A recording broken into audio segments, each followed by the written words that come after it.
ஏ guys, பூவை உனக்காக வானத்தை போல, சூரிய வம்சம் அப்படின்னு சொல்லிட்டு நிறைய ஃபேமிலி பிளாக் பஸ்டர் கொடுத்துருக்கிற இயக்குனர் விக்ரமன். அவருடைய பையன் விஜய் கனிஷ்கா ஹிட்லிஸ்ட் அப்படின்ற ஒரு படத்தில் டெபியூ கொடுத்துருக்காரு. ஸோ இந்த படம் பார்த்தீங்கன்னா May 31 தியேட்டரில் ரிலீஸ் ஆகி July 9 Amazon Prime ஆஹா தமிழில் ரிலீஸ் ஆகிருக்கு. ஸோ இந்த படம் ரொம்ப பேசப்படலைனாலும் இது ப்ரைமில் ஃபர்ஸ்ட் டைம் பார்க்கும்போது ஒரு சூப்பர்பான ஒரு த்ரில்லர் ஃபீலை வந்து இந்த படம் கொடுத்தது. ஸோ இந்த படத்துடைய சுருக்கமான கதை என்னென்னு பார்த்தீங்கன்னா, நம்ம ஹீரோ விஜய் வந்து ஐடி கம்பெனியில் ஒர்க் பண்ணிவிட்டு வள்ளலார் நெறிமுறைகளை ஃபாலோ பண்ணுற ஒரு சாதுவான ஒரு வெள்ளந்தியான இளைஞனாக இருக்கார். ஸோ அவருக்கு உலகமே வந்து அவங்க அம்மாவும் அவங்க தங்கச்சியும் தான். ஸோ பேரலாக சிட்டிக்கு புதுசாக ஒரு ஏசிபி வர்றார் சரத்குமார். ஸோ அவருடைய ஒய்ஃப் வீகன் டயட் பிளானுக்கு ஒரு ஆப்பை வந்து டெவலப் பண்ணியிருக்காங்க. ஸோ அந்த ஆப்பை டெவலப் பண்ணுறதுக்கு ரொம்ப ஹெல்ப் பண்ணது நம்ம ஹீரோ விஜய். ஸோ அந்த ஆப்போடைய லான்ச் ஃபங்க்ஷன் நடக்குது. அப்போ தான் ஹீரோவும் சரத்குமாரும் இன்ட்ரடியூஸ் ஆகிறாங்க. அந்த ஃபங்க்ஷன் முடிச்சுட்டு கிளம்பும்போது ஹீரோ வந்து பைக் எடுக்கும்போது திடீர்னு ஒரு மர்ம நபர்கிட்டேருந்து ஒரு ஃபோன் கால் வருது. ஸோ அந்த மர்ம நபர் என்ன சொல்கிறாருன்னா, உங்கள் அம்மாவையும் தங்கச்சியும் நான் கடத்தி வச்சுட்டேன், அவங்கள ரிலீஸ் பண்ணோன்னா நான் சொல்கிறதானே நீ செஞ்சாகணும் அப்படின்னு சொல்லிட்டு ஹீரோ கிட்ட சொல்கிறாரு. ஹீரோ பயந்து போய் அதை சரத்குமார் கிட்ட சொல்லிவிட்டு அதுக்கப்புறம் நம்ம ஹீரோவையே ஒரு கருவியாக யூஸ் பண்ணிவிட்டு அந்த மர்ம நபர், அதாவது மாஸ்க் போட்டுட்ருப்பார், அந்த மாஸ்க் மேன் வந்து 2-3 கொலைகளை நம்ம இன்னசென்ட்டான ஹீரோவை பண்ண வைக்கிறாரு. ஏன் வந்து நம்ம ஹீரோவும் அவங்க ஃபேமிலியும் செலக்ட் பண்ணிவிட்டு இவ்வளோ கொடுமைப்படுத்துகிறாரு, அந்த மர்ம நபர் யாருன்னு சொல்லிட்டு நம்ம சரத்குமாரும் ஹீரோவும் சேர்ந்து அவங்கள கண்டுபிடிச்சாங்களா இல்லையா, ஹீரோவுடைய அம்மாவையும் தங்கச்சியும் கடைசியாக காப்பாற்ற முடிஞ்சுதா இல்லையா அப்படின்றதெல்லாம் வந்து ரொம்ப அழகாக எந்த வித ஒரு தேவையில்லாத சாங்ஸ் காமெடிலாம் இல்லாமல் ஒரு நீட் அண்ட் நீட் த்ரில்லராக கொண்டு போயிருக்கிறது தான் வந்து ஹிட்லிஸ்ட். ஸோ இந்த படத்தில் அப்படி என்ன நல்லா இருக்குது, என்ன பெட்டராக பண்ணிருக்கலாம் அப்படின்னு சொல்லிட்டு நம்ம ஒரு டீட்டெயில்டான ரிவ்யூ பார்க்கலாம். அதுக்கு முன்னாடி சேனலை சப்ஸ்கிரைப் பண்ணாதவங்க சப்ஸ்கிரைப் பண்ணிக்கோங்க.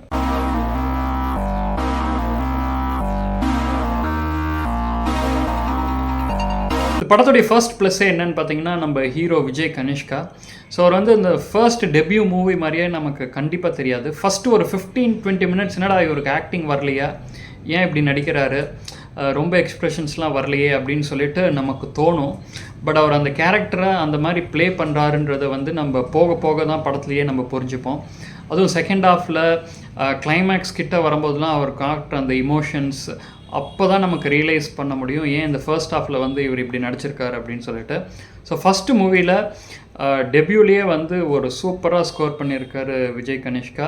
சில சீன்ஸ்லாம் பார்த்திங்கன்னா ஹீரோ வந்து ரத்தம் பார்த்தாலே மயங்கி விழுற ஒரு ரொம்ப பயந்து சுபாவமாக இருக்கிறவரை ஒரு கோழி பண்ணையில் போயிட்டு ஒரு லைவ் கோழியை வீட்டுக்கு எடுத்துன்னு வர வச்சு அதை கண் எதிர்க்க வெட்டி கொலை பண்ண வைப்பார் அந்த மர்ம நபர். அதுக்கப்புறம் பார்த்திங்கன்னா சிட்டிலேயே பெரிய ரவுடி ஒருத்தரை நம்ம ஹீரோவையே வச்சு கொலை பண்ணுற மாதிரி வைப்பார். ஸோ அந்த சீன்ஸில் நம்ம பார்க்கும்போது உண்மையிலேயே நம்ம தோணும், ஏன் பாவம் அப்பாவி பையன், அவனை பிடிச்சி ஏன் இவ்வளோ டார்ச்சர் பண்ணுறீங்க, அவன் பாவம் ரத்தனாலே பயப்படுற ஆள், அவனை போய் ஏன் இவ்வளோ கொடுமைப்படுத்துகிறப்பா அப்படின்ட்டு நமக்கே தோன்ற அளவுக்கு அந்த அளவுக்கு ஒரு சூப்பரான ஆக்டிங்கை கொடுத்துருக்காரு விஜய் கனிஷ்கா.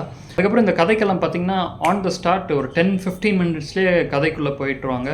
டேரெக்டாக எண்டு வரைக்கும் அந்த சுவாரஸ்யம், அந்த ட்விஸ்ட்டு, அந்த டேர்ன்லாம் வந்து ப்ராப்பராக எடுத்துகிட்டு போயிட்டுருப்பாங்க. தேவையில்லாத காமெடியோ இல்லை ஒரு சாங்கோ அந்த மாதிரி எதுவுமே இருக்காது. ஒரு த்ரில்லர் ஜானருடைய படம். கடைசி வரைக்கும் அந்த சஸ்பென்ஸை வந்து மொமெண்டம் மெயின்டைன் பண்ணிகிட்டே இருப்பாங்க இந்த படத்தில். அது ஒரு பெரிய ப்ளஸ் பாயிண்ட்டு. அதுக்கப்புறம் ஒவ்வொரு கேரக்டரை பில்ட் பண்ண விதம் வந்து ரொம்ப நல்லாயிருக்கும். ஸோ ஃபஸ்ட்டு வந்து சம்மந்தமே இல்லாமல் சரத்குமார் போய் ஒரு பெரிய ரவுடி கிட்ட பேசிகிட்டு இருப்பார்.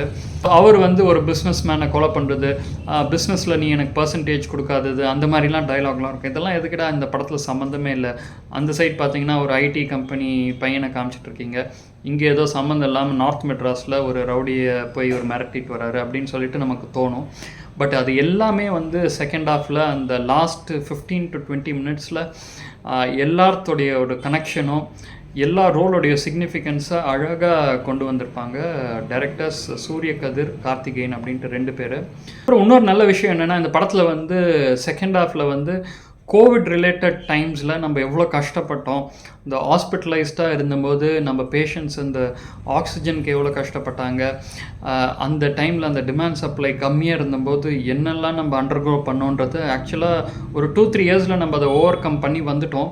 பட் இந்த படத்தில் திருப்பி அந்த விஷயங்களெல்லாம் காட்டும்போது நமக்கு ஒரு மாதிரி அந்த பழைய ஞாபகங்கள்லாம் வரும். இவ்வளோ பெரிய கஷ்டத்தை, இவ்வளோ பெரிய இதை நம்ம தாண்டி வந்திருக்கோம் அப்படின்ற ஒரு ஃபீல் கொடுக்கும் கண்டிப்பாக இந்த படத்தில். ஏன்னா அதே சிச்சுவேஷன்ஸ் அப்படியே அந்த டைமில் நம்ம என்ன ஃபேஸ் பண்ணோமோ அது ரியலிஸ்டிக்காக எடுத்துகிட்டு வந்திருப்பாங்க. ஸ்மிருதி வெங்கட் வந்து அந்த கோவிட் டைமில் வர ஒரு கேரக்டர் அவங்க வந்து அவ்வளோ பியூட்டிஃபுல்லாக போர்ட்ரே பண்ணியிருப்பாங்க. நமக்கே பார்க்கும்போது என்னடா ரொம்ப பாவமாக இருக்கே அப்படின்னு சொல்லிட்டு கண்டிப்பாக தோணும். அதுக்கப்புறம் இந்த படத்தில் நிறைய மெசேஜஸ் வந்து அழகாக காமிச்சிருப்பாங்க. ஃபார் எக்ஸாம்பிள் வள்ளலார் சொன்ன நெறிமுறைகளில் வந்து எல்லா உயிருக்கும் வந்து எவ்வளோ இம்பார்ட்டன்ஸ் தரணும், மற்ற ஒரு உயிர் துடிக்கும் போது அதை பார்த்து கஷ்டப்படுறது தான் வந்து ஒரு சிறந்த உயிரினத்துடைய குவாலிட்டின்ற மாதிரி அவர் சொல்லுவார். அதே மாதிரி கர்மா பற்றி நல்லா பேசியிருப்பாங்க. என்ன தான் பண்ணாலும் அந்த கர்மா வந்து நம்மளை விடாது, அது வந்து ஒரு பூமராங் திருப்பி வந்து நம்மளை அடிக்கும். அந்த மாதிரி நிறைய மெசேஜஸையும் வந்து அப்படியே படத்தோடு கலந்து அழகாக எடுத்துன்னு போயிருப்பாங்க. இதில் என்ன இன்னும் கொஞ்சம் பெட்டராக பண்ணியிருக்கலாம்னா நிறையா வைலண்ட் சீன்ஸ் இருக்கும். கத்தி, கொலை, குத்துறது, கொடூரமான கொலைகள், அப்படியே ரத்தம் தெறிக்கிற மாதிரிலாம் நிறையா சீன்ஸ் இருக்கும். ஸோ அதெல்லாம் பார்த்தா மேபி சின்ன பசங்களுக்கு இப்போ ரொம்ப வீக்கானவங்க பார்த்தா பாதிக்கப்படுறான்ற மாதிரி இருக்கும். அதுவும் அந்த வில்லன் அந்த மர்ம நபர் வந்து கொலை பண்ண யூஸ் பண்ணுற அந்த டெக்னிக்ஸ்லாம் வந்து நம்ம ஹாலிவுட் படத்தில் நிறையா பார்த்துருக்கோம். ஜிக்ஸா அந்த மாதிரி படத்தில். ஸோ தமிழில் அதை நம்ம ஃபர்ஸ்ட் டைம் பார்க்கும்போது கொஞ்சம் ஒரு மாதிரி கொஞ்சம் பயங்கரமாக இருக்கிற மாதிரி தான் நமக்கு ஒரு ஃபீல் ஆகும். பேக்ரவுண்ட் மியூசிக் கூட நிறைய சீன்ஸ் வந்து அழகாக எலிவேட் பண்ணிவிட்டு அந்த மொமெண்டமை பில்ட் பண்ணியிருந்தது. பட் சில சீனில் வந்து அது ரொம்ப ஒரு மாதிரி இறக்கிற மாதிரி ஸ்க்ரீச்சிங்காக இருந்த மாதிரி ஒரு ஃபீலிங் கொடுத்தது. பட் ஓவரால் பார்த்திங்கன்னா தமிழில் ஒரு சூப்பரான ஒரு த்ரில்லர், நல்ல அழகான ட்விஸ்ட் அண்ட் டர்ன். நம்ம கொஞ்சம் ப்ரெடிக்ட் பண்ணுற மாதிரி இருந்தாலும் கடைசியாக அவங்க கொடுத்த அந்த இமோஷ்னல் பேக்கப்பும் அந்த ட்விஸ்ட்டில் ரிவீல் ஆகும்போது நடக்கிற சீன்ஸ்லாம் வந்து ரொம்பவே அழகாக பண்ணியிருக்காங்க. ஸோ இந்த க்ரைம் த்ரில்லர் ஜானர்லாம் உங்களுக்கு பிடிச்சிருந்தா இந்த படம் கண்டிப்பாக உங்களுக்கு ரொம்ப பிடிக்கும். கண்டிப்பாக மிஸ் பண்ணாமல் அமேசான் ப்ரைமில் இல்லை ஆஹா தமிழில் பாருங்கள். மீண்டும் இன்னொரு ரிவ்யூ பார்க்கலாம். அதுக்கு முன்னாடி signing off is Gopi. Bye.